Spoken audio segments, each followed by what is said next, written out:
masuk Tuhan Maha Kudus dengan darah anak domba. Ku masuk dengan hati tulus menyembah yang maha kuasa.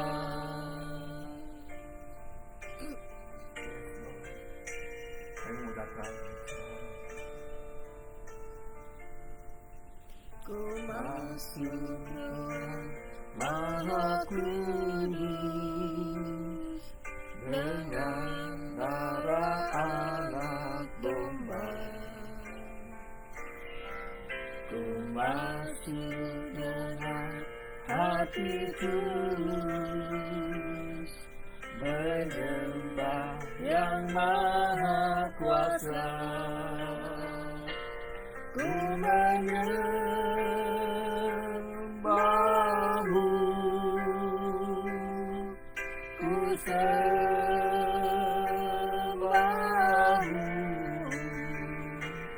ku menyembahmu, ku sembahmu, sebab namamu kudus, ya kudus, kudus Tuhan.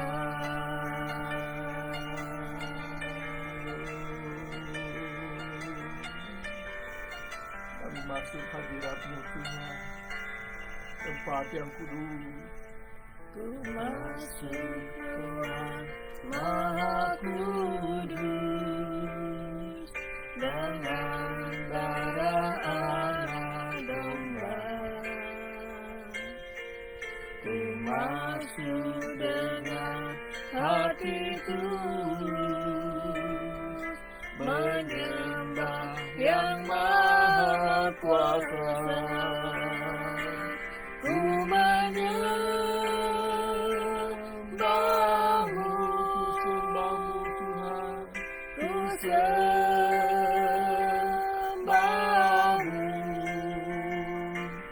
ku menyembahmu, Yesus, Lord, ku sembahmu, sebab namamu kudus, kudus, Tuhan, sebab namamu kudus, sebab namamu kudus, yes Lord, kudus, Tuhan, sebab namamu kudus Tuhan. Biarlah Tuhan seperti di tahta surga, ke-24 tua-tua melemparkan mahkotanya dan berkata, kudus, kudus. Kami melemparkan Tuhan setiap kebanggaan kami. Kami lemparkan Tuhan setiap segala sesuatu yang tidak layak yang di hadapan-Mu Tuhan. Sehingga hanya kudus, kudus, kuduslah nama-Mu Tuhan. Sehingga kami boleh menjadi suatu kebanggaan karena Kristus yang ada dalam kami Tuhan. Terima kasih Bapa. Biarlah Tuhan kami memulai ibadah kami pada sore hari ini di Amerika maupun siang ataupun pagi di Indonesia Tuhan.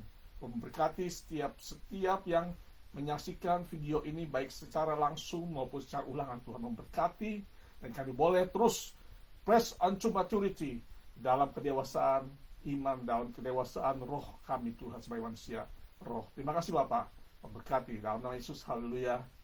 Amin. Amin. Amin. Salam kerajaan and shalom. Sekarang kita beribadah dalam strategic hours.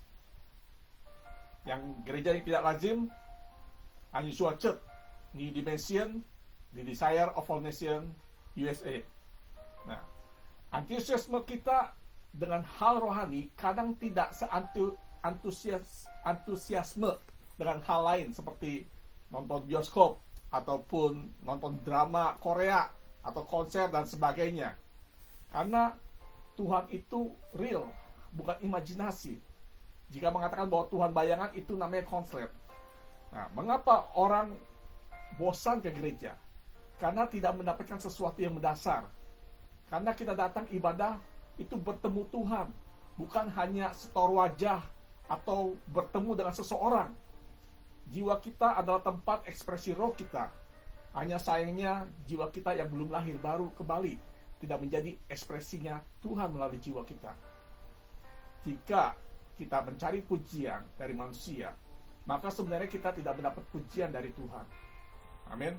Kedewasaan tidak berbicara tentang banyaknya pengetahuan Alkitab yang kita kuasai atau berapa ayat yang kita hafal, tetapi berbicara tentang roh kita yang baru, yang adalah keturunan Kristus, yang bertumbuh dewasa dan termanifestasi keluar dari hidup kita yang mengekspresikan Kristus melalui jiwa kita.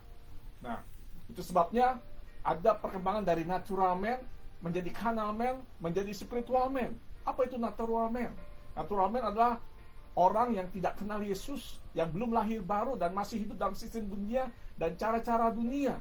Sedangkan carnal man adalah orang percaya yang sudah lahir baru, Roh Kudus sudah tinggal di dalam hatinya, tapi hidupnya atau jiwanya masih dikuasai dan tidak bertumbuh karena jiwanya belum mengalami transformasi, masih hidup dalam kedagingan, dalam flesh. Nah, sedangkan kita harus meningkat. Nah, kita selama ini mungkin menjadi orang Kristen sudah puluhan tahun, mungkin sudah berapa dekade kita menjadi orang Kristen, tetapi kehidupan Kristen kita hanya berputar-putar, hanya seperti gangsing, kata Mam Tatin, hanya muter di tempat kemudian langsung plek, tidak ada perkembangan, tidak ada kemajuan, hanya putar-putar begitu saja, melakukan kegiatan ini, melakukan kegiatan itu. Tidak salah melakukan kegiatan, tetapi kegiatan itu tidak mendewasakan manusia roh kita.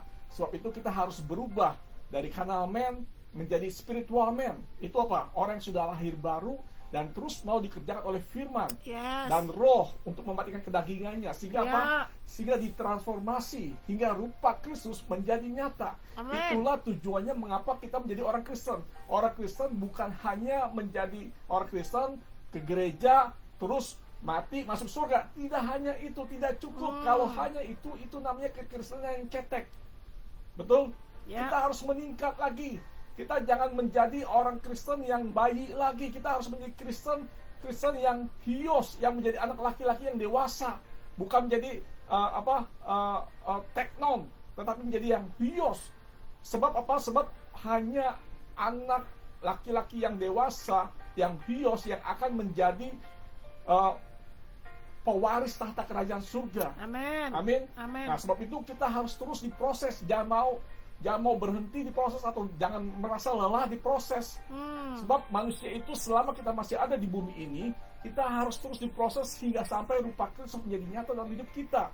Nah, itu sebabnya kita harus mengalami press onto maturity. Harus mengalami proses transformasi. Seperti ulat dirubah menjadi kepompong, terus menjadi kupu-kupu. Jangan menjadi ulat, tidak mungkin kan, tidak bisa berubah lagi dari kupu-kupu kembali menjadi ulat. Itu namanya perubahannya belum permanen. Sebab itu kita harus berubah secara permanen. Nah, sebab itu kita harus dibentuk oleh satu pola. Tidak mungkin sesuatu yang bertumbuh tidak memakai pola. Nah, sebab itu dalam aliansi ini kita memakai pola. Itu pola apa? Pola pendewasaan rohani, pendewasaan manusia roh kita. Nah, sebab itu hati-hati jika kebutuhan akan uang lebih mengganggu dibanding kebutuhan akan Tuhan.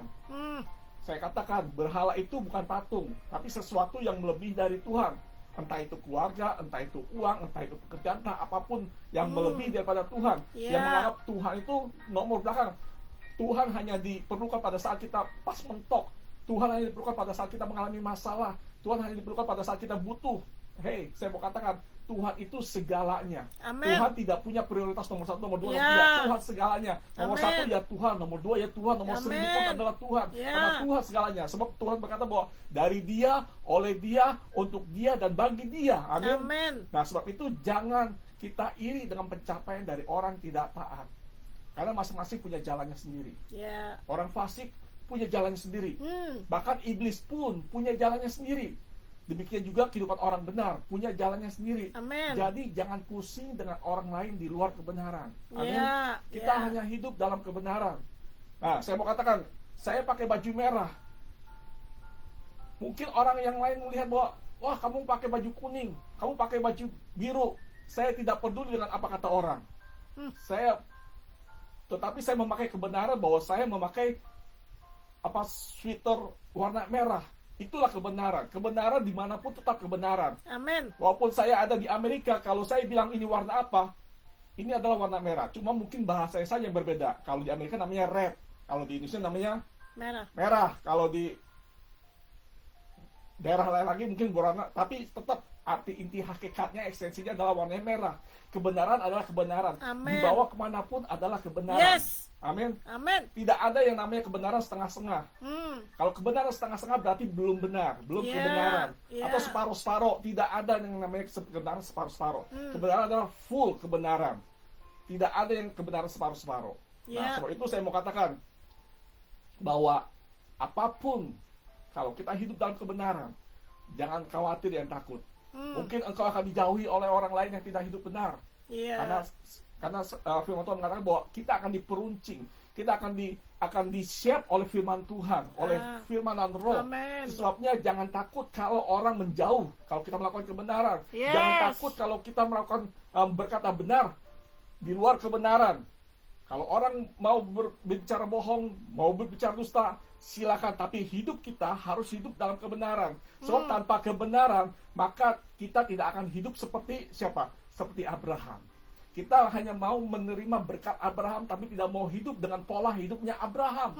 Hidup dalam kebenaran. Kenapa Abraham disebut dengan kebenaran? Karena dia percaya pada saat, walaupun tidak ada yang menjadi dasar untuk percaya. Amin. Nah, mungkin orang lain berkata bahwa, wah, bicara kebenaran, tapi hidupnya bagaimana, tetapi dampaknya bagaimana? Saya mau katakan, pada saat engkau hidup dalam kebenaran, maka kebenaran itulah yang akan memunculkan hidupmu secara otomatis. Amin. Dan engkau menjadi dampak kepada orang lain. Saya katakan, dampak itu jangan dinilai daripada pencapaian, karena di dalam kebenaran tidak ada namanya pencapaian. Coba perhatikan Yesus. Kehidupan Yesus, dia hidup dalam kebenaran. Dia rela ditinggal, di-unscribe oleh orang-orang yang mau mencari followernya dia, yang hanya mencari apa? Mencari perut, untuk keperluan perut saja. Dia rela, dia merelakan 5.000 meninggalkan dia. Karena apa? Karena mereka hanya mencari tentang perutnya saja, bukan tentang kebenaran. Sehingga murid-muridnya pun berkata bahwa, Guru, apakah tidak salah engkau berkata demikian? Perkataanmu sangat keras sekali.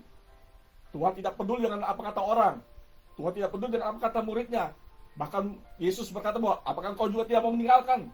Silakan pergi kalau engkau merasa bahwa itu ada keras. Saya mau katakan dalam aliansi ini bukannya susu, tetapi adalah makanan keras yang membangunkan, yang membangkitkan tentang manusia roh kita. Bukan lagi tentang yang abal-abal atau yang mengelus-ngelus, yang sayang-sayang. Tidak ada. Dalam kebenaran ini, kalau engkau tidak hidup suci, tidak hidup benar, maka engkau akan tersingkir. Karena apa? Karena kebenaran adalah kebenaran. Memang kita tidak bisa hidup langsung berubah. Mungkin. Tetapi itu namanya proses. Pada saat kita mau mempunyai voluntary freely untuk mau diproses, mau didisiplin di rumahnya Tuhan, oleh orang Tuhan, melalui kebenaran Tuhan, dan oleh Tuhan sendiri, seizin Tuhan, kita dibentuk, didewasakan, maka yakin dan percaya bahwa engkau hidupmu akan berubah dari ulat yang menjijikkan menjadi kepompong di dalam proses yang mungkin tidak kelihatan bentuk kita, sehingga mencari kupu-kupu, yaitu keserupan Kristus. Amin. Saya mau katakan, kita bersama-sama katakan bahwa saya adalah makhluk roh. Saya adalah makhluk roh. Saya adalah makhluk roh. Manusia roh. Roh yang baru. Roh yang baru. Yang lahir dari Kristus. Yang lahir dari Kristus. Oleh firman dan Roh Kudus. Oleh firman dan Roh yang Kudus. memiliki jiwa. Memiliki jiwa. Di dalamnya ada imajinasi. Di dalamnya ada imajinasi. Pikiran. Perasaan. Kemauan. Dan memori. Yang tinggal dalam tubuh. Nah, biarlah ini menjadi awareness yang mutlak. Sehingga apa? Sehingga kita mengalami press on to maturity, menjadi nyata dan membuat hidup bergairah. Amin. Mungkin kau berkata bahwa bagaimana caranya? Cuma satu, mendengar, dan mendengar. Jangan engkau khawatir, jangan engkau pusing dengan apa yang dilakukan. Nanti saya akan jabarkan tentang ada perumpamaan tentang di dalam Alkitab. Tapi terus ya. Nah, Bapak rohani kami mengatakan bahwa jiwa kita itu seperti mesin yang berjalan, yang dipengaruhi oleh pikiran, perasaan, kemauan, imajinasi, dan memori, yaitu jiwa kita. Nah, jika Tuhan tidak izinkan seseorang mendapatkan penyingkapan, tidak akan bisa. Ya. Tugas kita adalah apa? Be ready. Sehingga apa? Yes. Sehingga jika Tuhan izinkan, maka kita sudah siap menerima penyingkapan. Ya. Imajinasi dan memori kita hanya terbatas. Karena apa yang kita ingat atau lihat saja. Nah, penghalang roh kita untuk bertumbuh adalah jiwa dan tubuh. Nah, jangan berkata bahwa ya roh berkehendak tapi tubuh lemah. Itu hanyalah alasan. Katakan alasan. Alasan. Itu hanya alasan tidak mau mendengar. Ya. Roh berkehendak, tubuh lemah. Itu manusia yang termasuk dalam apa? Carnal mind. Masih hidup dengan tubuh dan jiwa yang belum ditransformasi. Yes. Nah, jika kita menyadari bahwa kita adalah makhluk roh, sehingga tubuh dan jiwa tidak lagi menjadi penghalang roh kita untuk mendengar firman. Amin. Amin. Tubuh suatu saat akan meninggalkan kita, Yes. tapi jiwa akan tetap tinggal selamanya. Pikiran, perasaan, kehendak, memori, dan imajinasi. Ya. Coba baca dalam Kejadian 6 ayat yang ketiga. Kejadian 6 ayat ketiga. Beginilah firman Tuhan. Berfirmanlah Tuhan, rohku tidak akan selama-lamanya tinggal dalam manusia. Karena manusia itu adalah daging. Tetapi umurnya akan 120 tahun saja. Ya. Nah, dalam Genesis 6 ayat yang ketiga dalam Amplified Classic. Mam mau baca?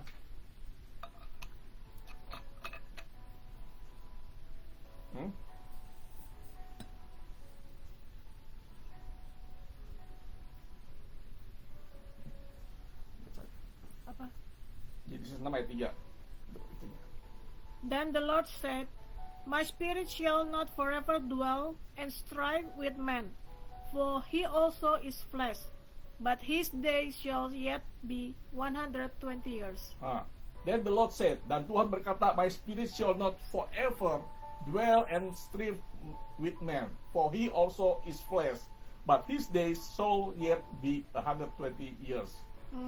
Jadi Tuhan tidak selama-lamanya akan tinggal di dalam hidup manusia, karena hidup manusia itu adalah tubuh, daging, yang paling umurnya sampai 120 tahun.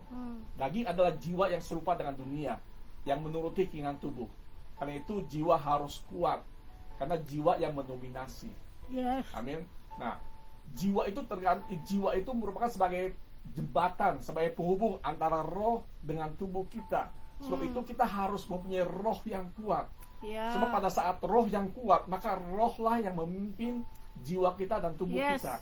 Yes. Tetapi kalau jiwa kita atau tubuh kita yang lemah, tubuh kita yang kuat, maksudnya tubuh kita yang kuat, maka tubuh dengan jiwa yang lemah, maka tubuh akan diikuti oleh jiwa dan roh akan ketinggalan jauh.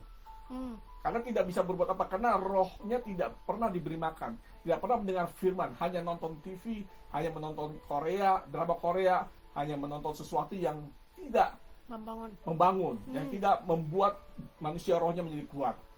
Sebab itu, ketika kita mengenal Yesus, roh kita yang lama diganti, bukan diperbaiki, di-recreate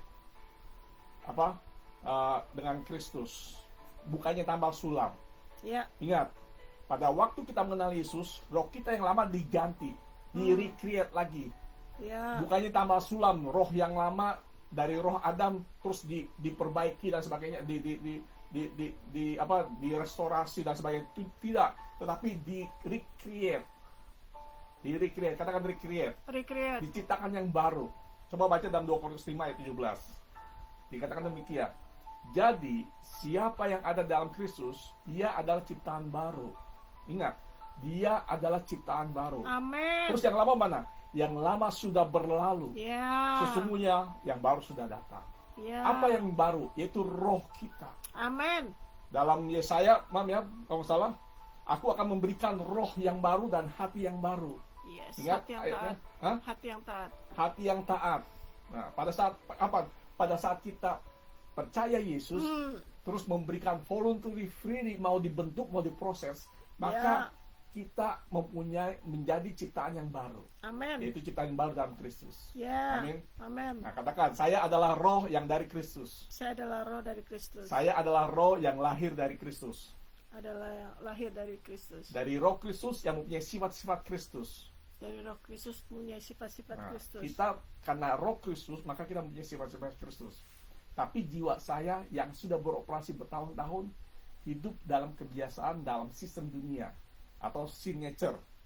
Nah, oleh sebab itu perlu ditransformasi, mengalami proses transformasi jiwa agar kita yang makhluk roh bisa kembali memerintah kembali dengan menguasai jiwa dan tubuh kita. Jika jiwa kita masih iri, marah, gampang tersinggung, dendam, kecewa, takut, khawatir, berarti kita masih belum punya kuasa atas jiwa kita. Iya. Tidak mempunyai kekuatan untuk mengatur jiwa. Sehingga apa? Sehingga jiwa mempengaruhi emosi, perasaan, imajinasi, kemauan kita. Iya. Betul? Iya. Nah, coba baca dalam Matius 5 ayat 39. Matius 5 ayat 39. Dikatakan demikian. Tetapi aku berkata kepadamu, janganlah kamu melawan orang yang berbuat jahat kepadamu, melainkan siapapun yang menapak pipi kananmu, berilah juga kepadanya pipi kirimu. Saya mau katakan, ini bukan bicara soal fisik. Katakan bukan fisik. Bukan fisik. Bukan kalau ada orang menampar terus kasih kiri. Tampar lagi dong, tampar lagi. Bukan itu maksudnya. Tetapi apa? Jiwanya yang ditampar. Perasaannya yang ditampar. Emosinya yang ditampar. Imajinasinya yang ditampar. Apalagi? Kemauan kita yang ditampar. Tapi tidak terganggu. Bisa menghandle. Itu kenapa? Karena ada roh penguasaan diri. Karena roh kita kuat. Amin. Yes, yes. Jadi bukan fisiknya. Banyak orang, kalau kasih kiri pipi kanan, itu bukan fisik. Ini bukan bicara fisik. Tuhan tidak bicara fisik. Betul? Betul. Tuhan bicara tentang jiwa dan roh kita. Karena itu yang paling utama. Iya. Pernah dengarkan orang berkata bahwa saya ini orangnya baik. Dan bahkan akan lebih baik kalau ada orang yang baik pada saya. Tapi jangan coba-coba mulai atau jahatin saya. Saya akan lebih jahat dari dia. Nah, ini namanya jiwanya belum stabil. Ya. Belum dewasa. Kenapa? Karena jiwanya masih mengikuti dengan keadaan, dengan situasi. Ya. Tapi kalau orang yang jiwanya sudah sehat, yang rohnya kuat, maka apapun keadaan di luar, tidak dipuji, tidak diperhatikan, tidak disapa, tidak diundang, tidak diapakan, tetap stabil. Amin. Amin. Yes. Tetap teguh, Kuat. tidak terpengaruh dengan apapun keadaan situasi. Sama halnya, walaupun gelombang ada, masalah ada, bukan berarti kalau orang yang sudah dewasa tidak mengalami masalah. Tidak, tetapi bagaimana cara kita menghadapi masalah, itulah yang membedakannya. Akan calm, akan rest, akan penuh dengan peace, sehingga orang yang dewasa, orang yang rohnya kuat, akan menghadapi segala apapun, tidak akan pernah jatuh, tidak pernah menjadi lemah, tidak pernah menjadi galau. Amin. Amin. Coba baca dalam Amsal 16 ayat yang ke-32. Nanti dalam message-nya dan NASB-nya juga, Mam. Amsal 16 ayat 32.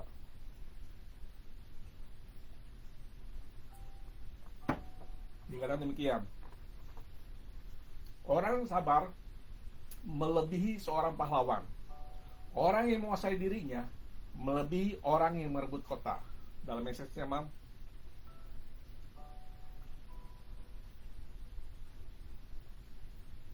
Moderation is better than muscle. Self-control better than political power. Moderation is better than muscle. Self-control better than political power. Political power, kuasa politik. Berpolitik yang sangat kuat. Itu kalah dengan self-control. Karena orang yang self-control, dia bisa menguasai kota. Bisa menguasai Yes. segala keadaan. Amin. Yes. Dalam NASB-nya, Mam. One who is slow to anger is better than the mighty, and one who rules his spirit than one who captures a city. He who is slow to anger is better than the mighty. Orang yang lemah, orang yang lambat untuk marah itu lebih baik daripada orang yang kuat, yang perkasa. And he who rules his spirit, orang yang menguasai rohnya itu lebih daripada menguasai suatu kota. Amin. Coba dalam NASB-nya. Yang tadi udah ya. Yeah. Nah, berarti saya sudah ini apa?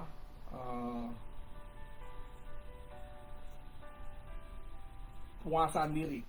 Katakan penguasaan diri. Penguasaan diri. Itu adalah buah roh. Adalah kemampuan roh kita untuk menguasai jiwa kita yang liar.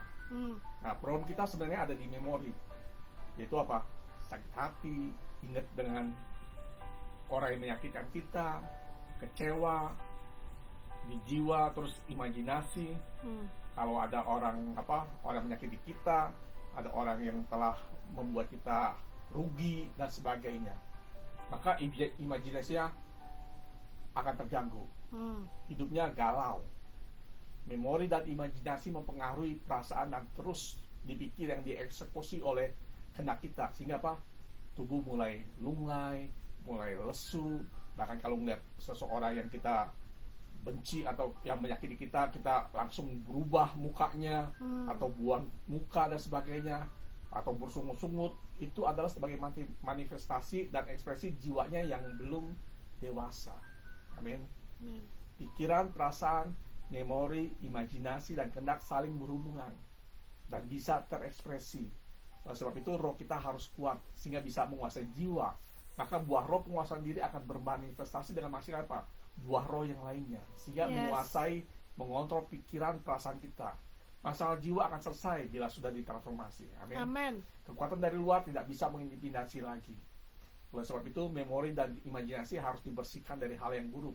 Dan harus based on maturity. Dengan jiwa yang sudah selesai, maka kasih dan roh kita akan bermanifestasi dengan bebas. Amen. Untuk hidup berkemenangan dimulai dari roh. Jiwa kita harus ditransformasi, pikiran juga tertransformasi, sehingga apa? Mempunyai pikiran yang rohani hingga sampai mencapai pikiran Kristus. Amin. Jiwa kita harus mengalami freedom, punya kuasa untuk mengontrol. Mendengar firman tidak menentang. Mendengar firman tidak ngantuk. Mendengar firman tidak kok dengar lagi.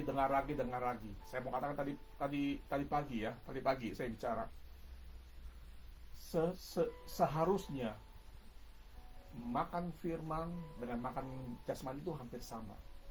Kalau kita bertemu dengan seseorang, kita tanya sama orang itu, kamu sudah makan?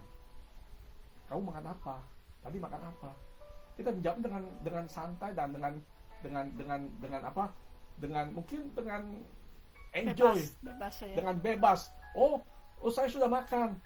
Terus makan apa? Oh, tadi saya makan capcay, makan kuingha, makan siomay, makan kuanghai dan sebagainya. Hai. Nah, kita enjoy tanpa ada rasa tertuju dan sebagainya. Tapi kalau kita mendengar firman, kalau kita ditanya sudah mendengar firman, kita langsung berubah.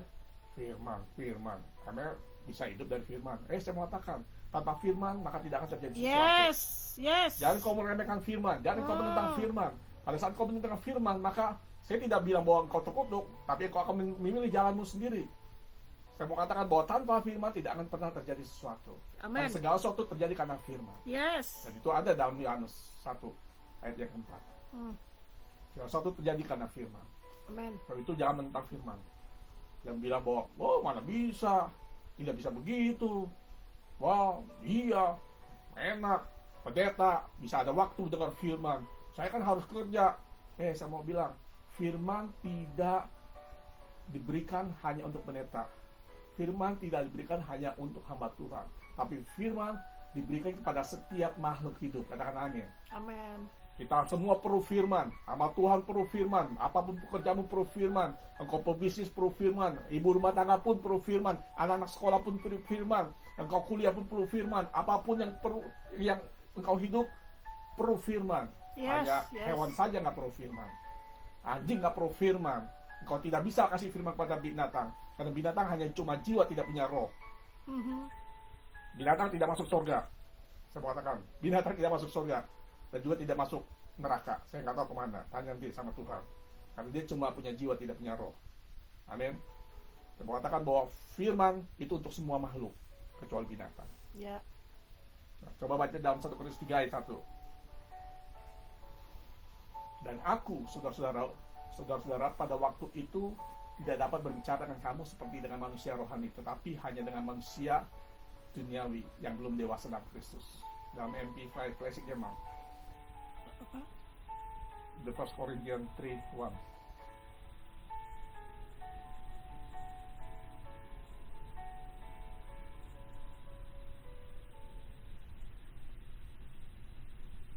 Tiga satu ya. Ya. However, brethren. Apa? The 1 Corinthians 3:1. Amplified. However, brother and sister, Mhm. I could not talk to you as to spiritual people, Hmm. but only as to worldly people, dominated by human nature, mere infants in the new life in Christ. Itu Amplified Classic. Amplified. Amplified dong. Amplified Classic dia bilang, however, brethren, I could not talk to you as to spiritual men, but as to non-spiritual men of the flesh, and whom the carnal nature predominates, as to mere infant in the new life in in Christ. Christ, unable to talk yet. Ya. Nah, kalau kita masih hidupan dunia, maka kita tidak bisa untuk bicara hal-hal yang rohani. Hal-hal yang rohani Nah, hanya bisa dimengerti oleh manusia rohani. itu postingan istri saya. Hal-hal rohani hanya bisa dimengerti oleh orang yang sudah Manusia rohani. hidup spiritual man. Ya. Sebabnya kalau kita mendengar firman ngantuk, berarti kita masih hidup dalam carnal man, dalam carnal nature. Tapi kalau kita mendengar firman bergairah, Ya. saya bilang, pada saat kita mendengar firman itu Tuhan hadir. Amin. Pada saat kita mendengar firman itu bukan bicara tentang Tuhan, tapi Tuhan hadir. Tuhan Pada itu saat sendiri. Tuhan itu sendiri. Tuhan itu sendiri hadir. Ya. Coba bayangkan, kalau Tuhan tidak menyadari ini, awareness ini bahwa Tuhan itu hadir melalui firman dan roh, melalui orangnya Tuhan, di rumahnya Tuhan. Wow sekali.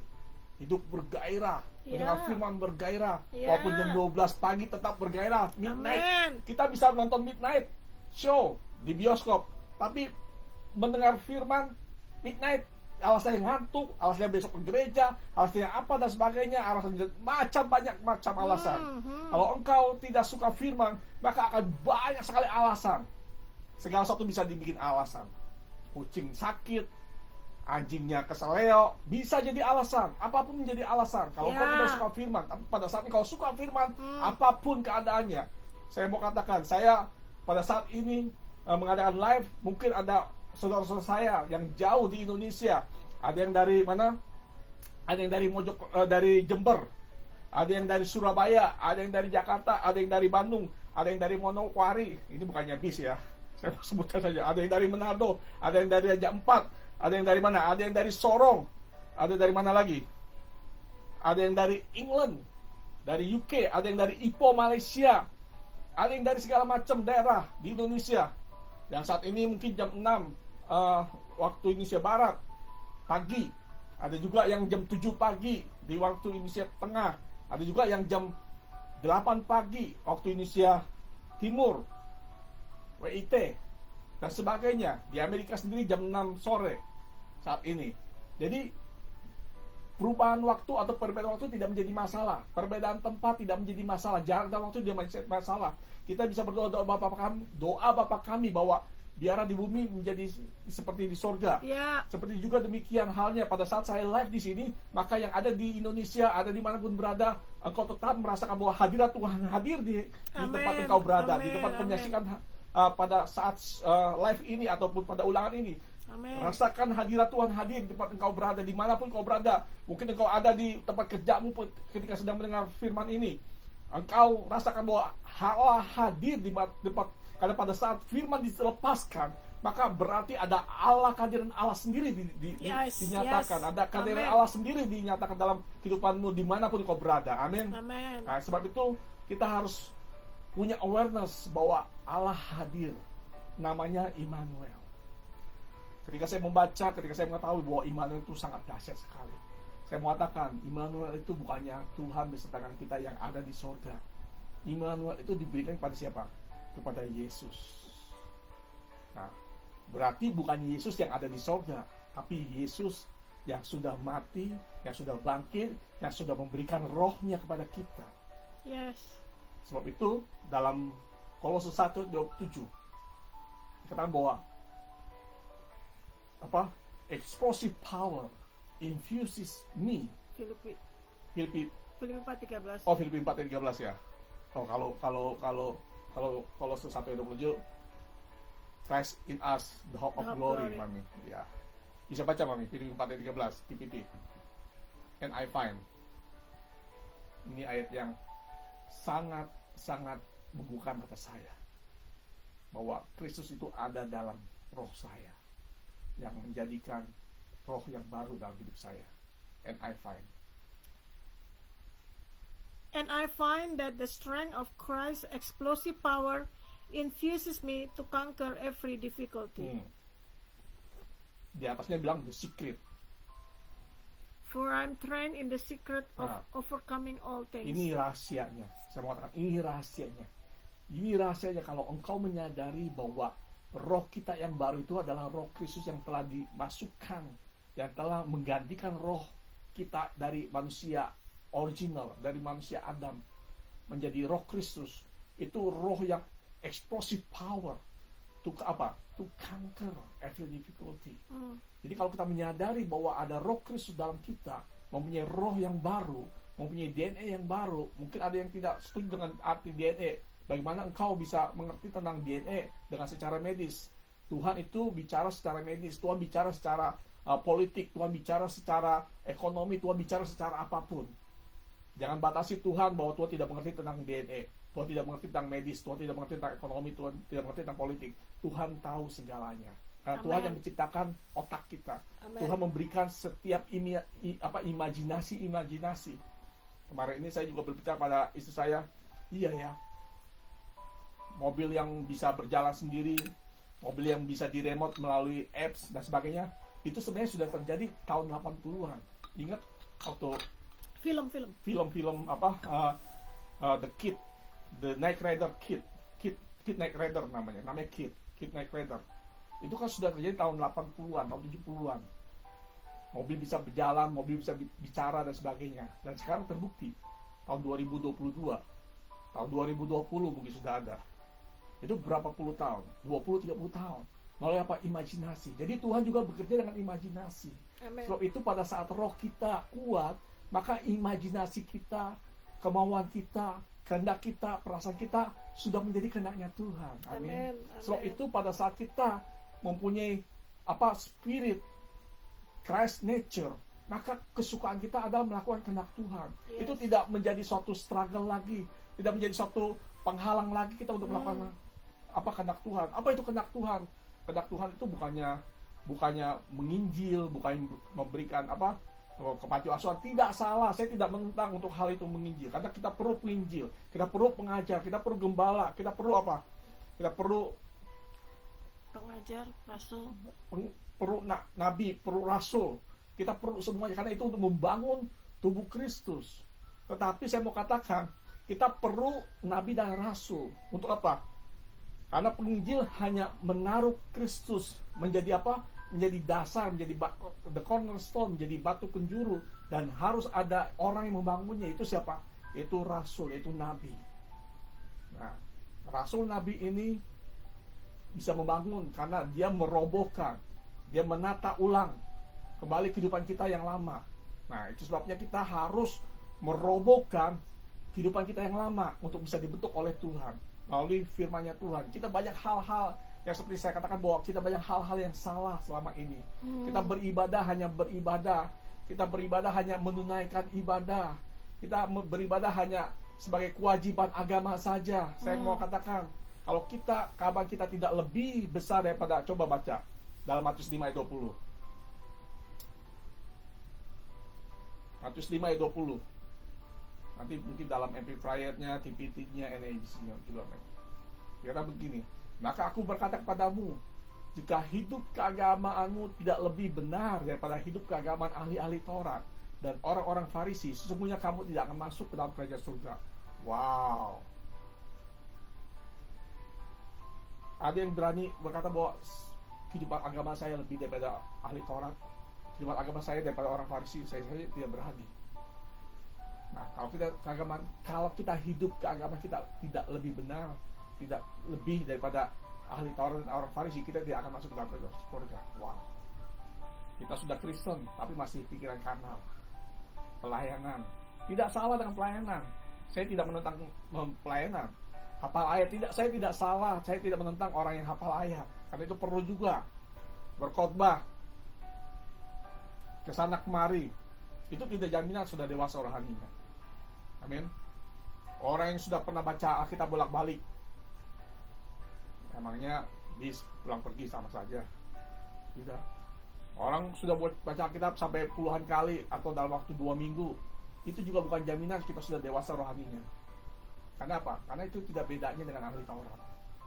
Dalam NSB-nya, Matthew 5:20. For I say to you that unless your righteousness surpasses that of the scribes and Pharisees, you will not enter the kingdom of heaven. Righteousness surpasses that of the scribe and Pharisees, you will not enter the kingdom of heaven. Amplified Classic-nya. For I tell you, unless your righteousness, your uprightness, and your right standing with God is more than that of the scribes and Pharisees, you will never enter the kingdom of heaven. Nah, kita bisa masuk surga bukan karena keagamaan kita, tapi apa? Standing right with God. Right standing with God. Hidup dalam benar. Di pemeliharaan Tuhan tuh kita hidup benar. Lebih daripada orang Farisi dan sebagainya. Dalam TPT-nya. For I tell you, unless your lives are more pure and full of integrity than the religious scholars and Pharisees, you will never enter heaven's kingdom. Untuk itu aku katakan, unless, setidaknya hidupmu itu harus lebih pure and full of integrity. Pure. Dalam aliansi ini kita diajarkan tentang hidup clear dan pure. Yeah. Amin. Dalam hal apa? Money, merit, motif, dan moral. Yeah. Jadi tidak menjadi udah menjadi satu standar bahwa kita harus clear dan pure. Kalau orang hidupnya clear, pure, pasti dia mempunyai full of integrity. Artinya apa? Dimanapun dia berada tetap bicara tentang kebenaran. Yeah. Kepada siapapun dia bicara tetap A. Kalau A tetap A. Yes. A tetap A. Sebabnya saya suka merekam sesuatu sebagai bukti kalau perkataannya ini adalah A. Sebab kalau ada rekaman, tidak mungkin rekaman itu berbohong.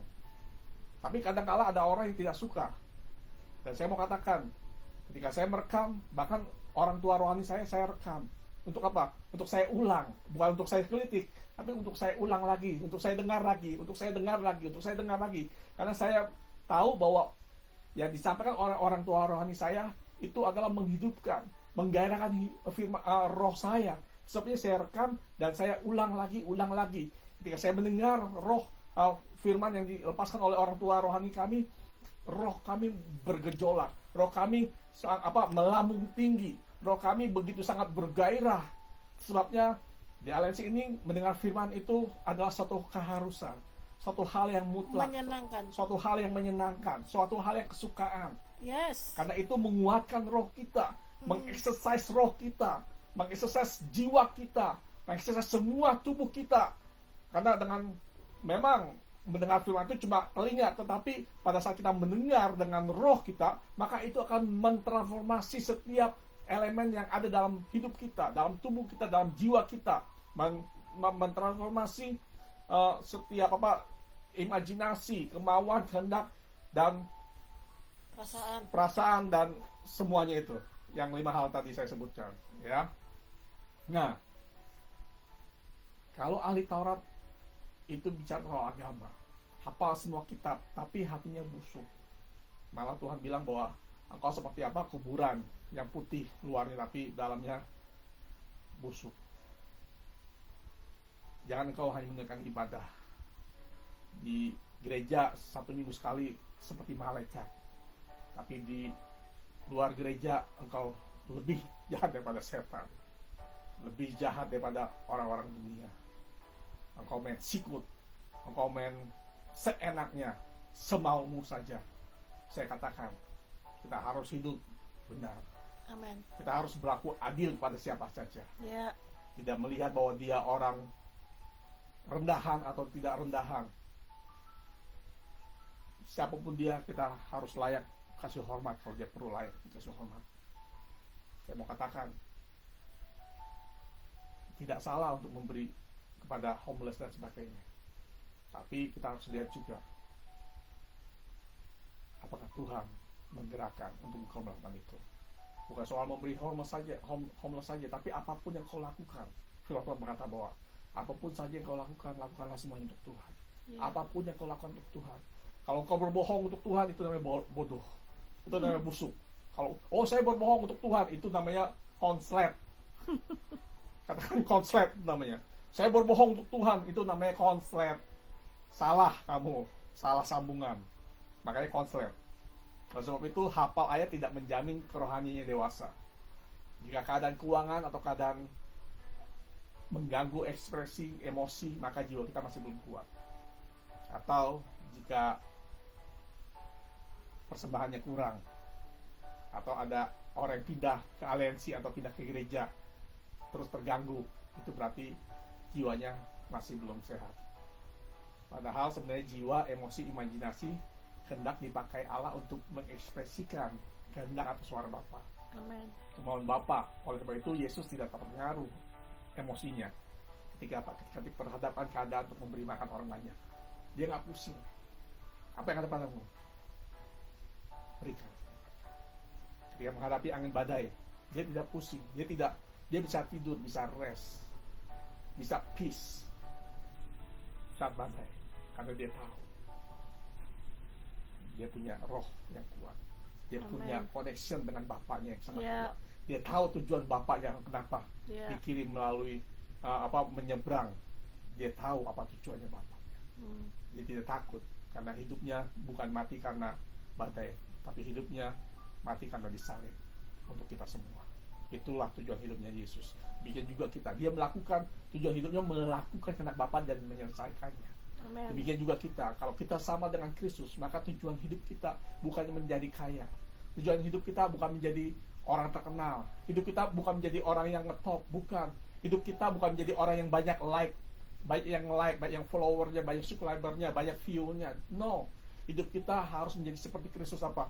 Melakukan kehendak Bapa dan menyelesaikannya. Karena apa? Karena kita di bumi ini bukan hanya mengisi atau penuhin bumi saja, tapi kita hidup di dunia ini mempunyai mandat yang dari Tuhan, mempunyai mandat yang dari Bapa, yaitu apa? Menjadi eklesianya Tuhan, menjadi anak laki-laki dewasa yang akan apa? Yang akan menguasai bumi. Amen. Amen. Amin. Kita bukan sembarangan. Kita adalah orang-orang yang akan menguasai bumi. Bukannya menguasai bumi menjadi sultan, bukan. Menguasai bumi menjadi suatu yang secara tirani, yang secara seenak saja, bukan, tapi melakukan kehendak Bapa yang menguasai bumi. Karena Tuhan itu bekerja sama, Tuhan menjadi kawan sekerja kita, menjadi apa? Memberikan suatu mandat kepada kita di dunia ini, itu menguasai bumi. Sebab manusia pertama, Adam pertama memberikan kuasanya kepada si iblis. Dan itu sebabnya melalui kita, melalui Kristus yang sudah mati, yang sudah the case is closed, yang telah menyelesaikan, yang telah memfinish semua kuasa kerajaan daripada si jahat, dan kita yang memfinishing, kita yang akan menyelesaikan semuanya. Kita menjadi the finishing generation, kita menjadi Jesus generation now, yang akan menguasai bumi.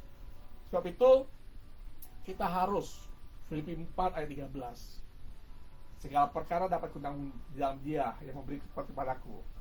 Tadi yang tadi itu ya, apa? And I find the strength of the Christ, explosive power, it gives me to conquer every difficulty. I can do all things through Him who strengthened me. Kita dapat melakukan segala perkara bukan karena kekuatan kita, tapi karena apa? Karena Tuhan yang menguatkan kita. Amen. Itu apa? Roh Kristus dalam kita. Amen. I have strength, dalam translation-nya, I have strength for all things in Christ who empower me. I'm ready for anything and equal to anything through Him who infuses inner strength into me, yang telah menyuntikkan kekuatan yang dari dalam. Ingat, kekuatan kita bukan dari luar, tapi yang dari dalam itulah Yeah. sumbernya.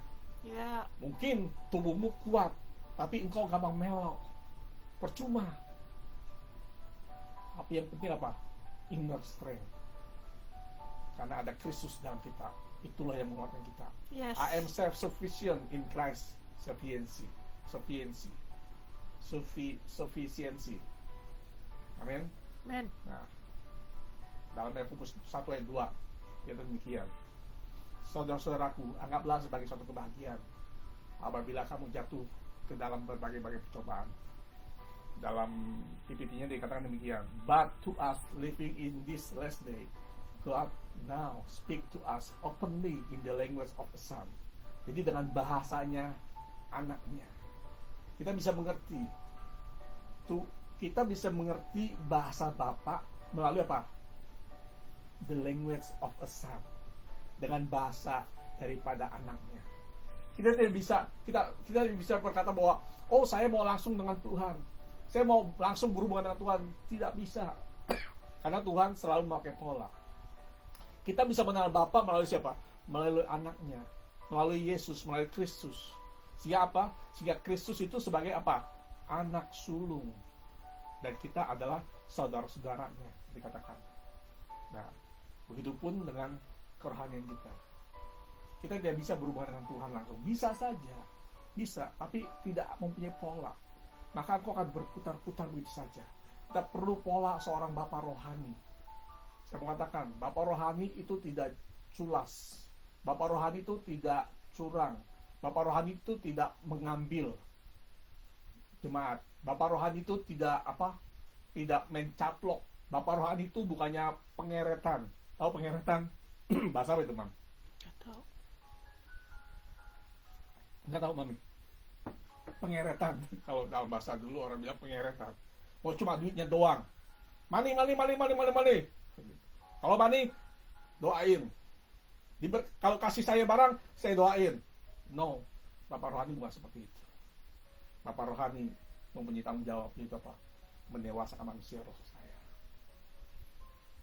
Saya punya Bapak rohani yang sudah terbukti. Namanya juga did it, sudah melakukannya. Clean, clear, pure. Tidak punya motif terselubung. Dia punya Udang di balik batu. udang di balik batu. Yang enak udang di balik kebaya. Itu yang enak. Kalau udang di balik batu percuma, karena batunya nggak bisa dimakan. Amin. So itu kita harus mempunyai clean dan pure dalam hal motif, moral, money dan marriage. Dalam motif ini hal yang sangat orang nggak bisa lihat motifnya. Orang menolong punya motif. Orang mendekat punya motif. Orang baik karena punya motif. Tapi kita kalau hidup benar, clean, clear, pure, motif kita ciamik, kata Mam. Moral kita ciamik, katanya. Tidak terganggu oleh apapun. Dipuji tetap ciamik. Dijelekin tetap ciamik. Digosipin tetap ciamik. Itulah yang membuat kita jadi strength. Amen. Terus dalam apa? Inilah seharusnya respon jiwa kita ketika menghadapi masalah atau kekurangan. Kekurangan bisa terjadi karena hidup kita yang error atau ceroboh. Kadang jiwa kita pasti bisa terekspresi di tubuh kita. Kalau jiwa kita sudah selesai dengan kedagingan, maka pasti Roh Kristus dalam hidup kita bisa bebas terekspresi dalam hidup kita. Amen. Amin. Amen. Kita tidak mengekspresikan tantangan, justru jiwa kita yang sudah ditransformasi lah yang seharusnya bisa menghandle tantangan. Roh harus bisa menguasai jiwa, dan ini perlu latihan dan harus mau dibentuk dan diproses. Saya bilang, Bapak rohani saya bilang bahwa iman bukan karbitan, tapi apa? Tapi hasil proses iman dan kasih yang membentuk roh kita melalui firman dan roh. Bagaimana respon jiwa kita tergantung pada kedewasaan roh kita, bukan karena masalah atau tantangan. Dewasaan roh akan menguasai jiwa dan bisa menghandle segala sesuatu. Buah roh adalah kemampuan manusia roh yang baru untuk handle jiwa kita, sehingga bisa mengekspresikan keluar yang dari dalam, yaitu firman. Kalau kita tidak punya firman, maka tidak ada yang terekspresi keluar. Amin. Karena roh yang strong akan bisa menghandle tubuh dan jiwa kita. Sebab itu ekspresikan soal Tuhan. Yeah. Jangan mengekspresikan jiwa dari roh yang belum dewasa. Yesaya 60 ayat 1 dikatakan, bangkitlah menjadi teranglah, sebab terangmu datang dan kemuliaan Tuhan terbit atasmu.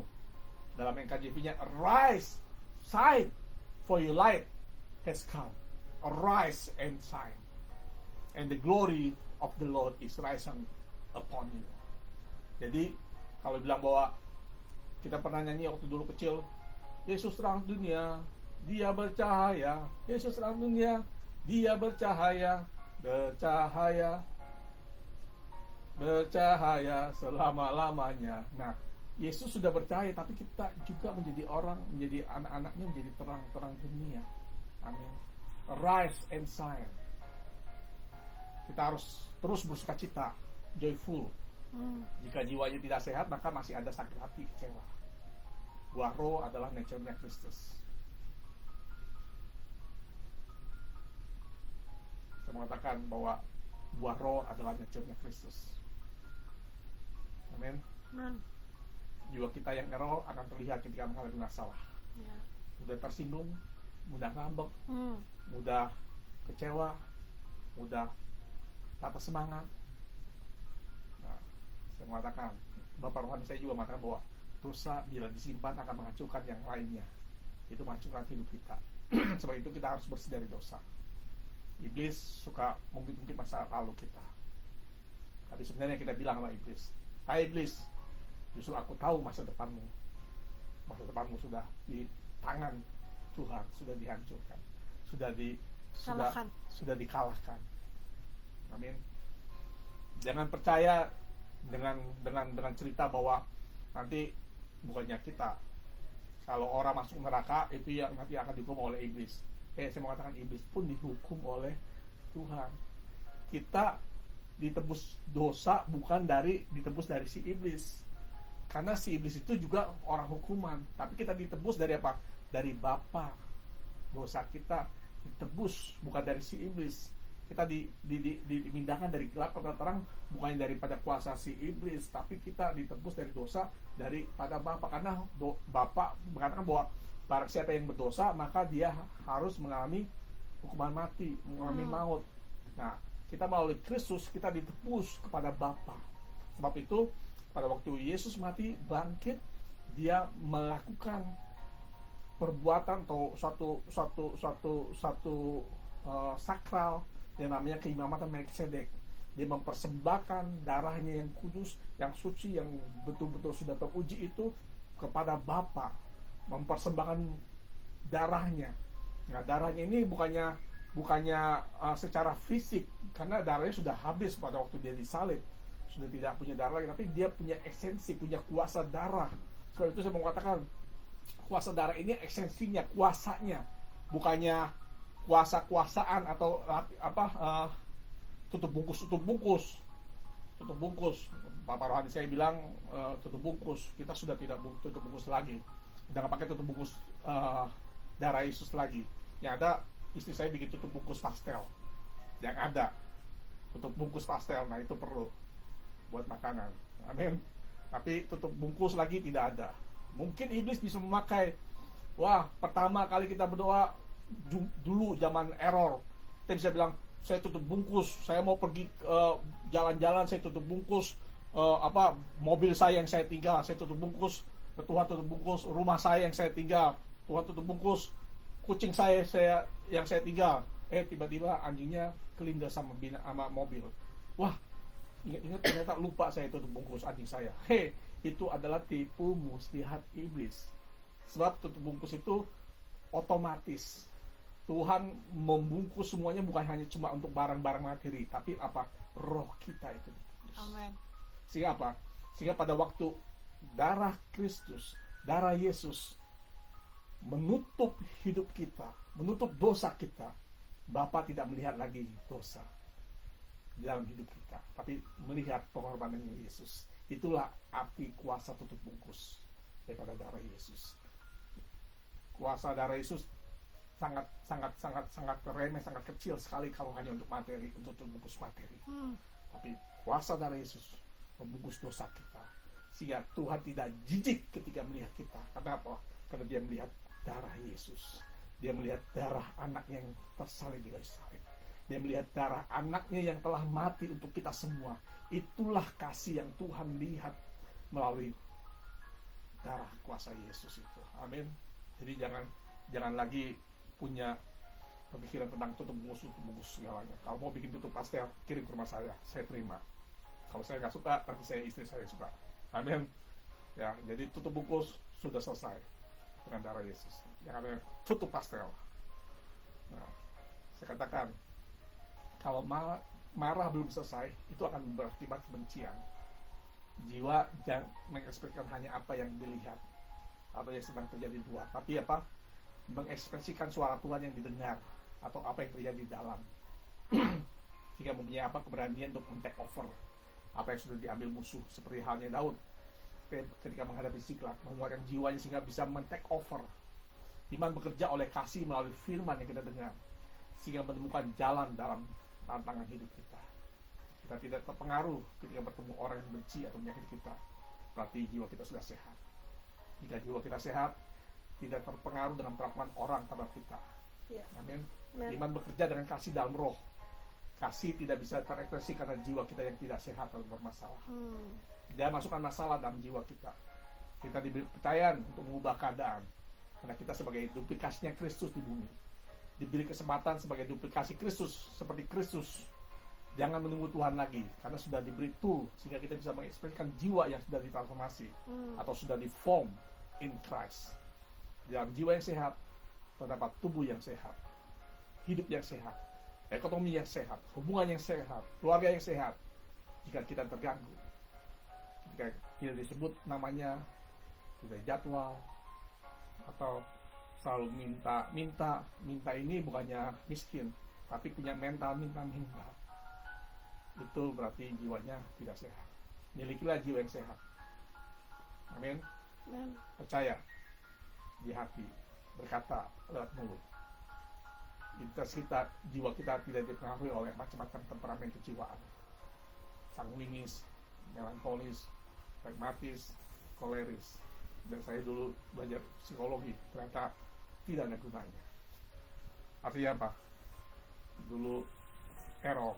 Bukan berarti psikologi salah.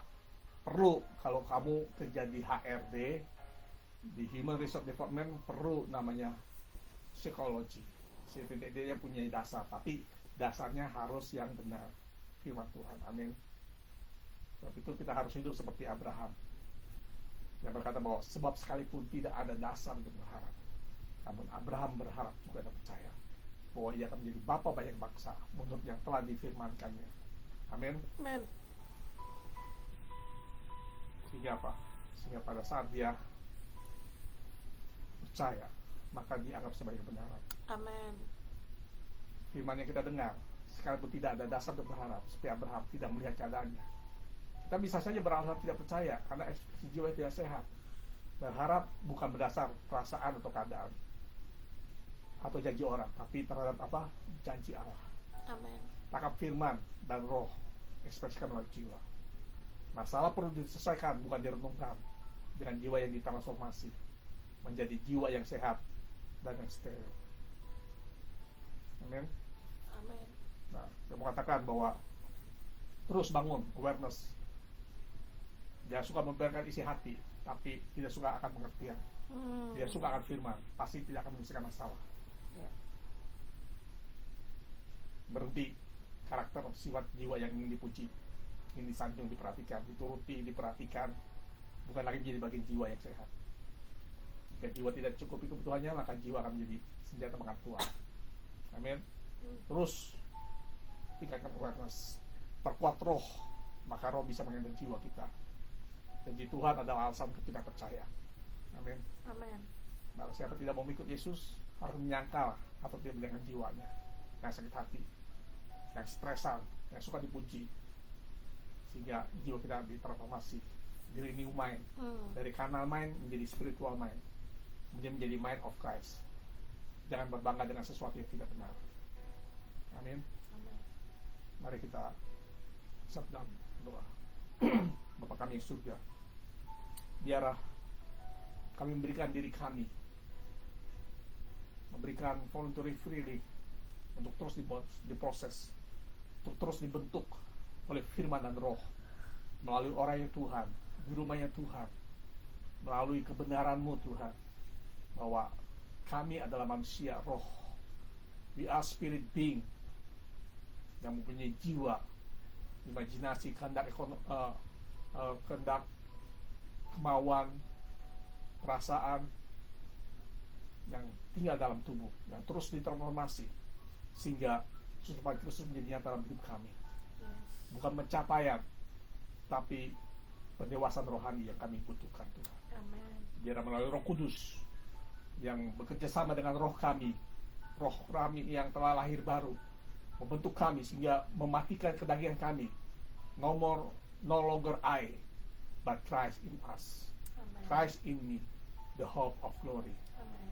Tuhan juga jamah setiap orang yang sakit pada saat ini, entah itu sakit lututnya, entah sakit migren, ataupun punya kanker sekalipun, dalam nama Tuhan Yesus, pada saat kau menerima firman itu akan membentuk, akan menjadi suatu kreasi menyembuhkan engkau.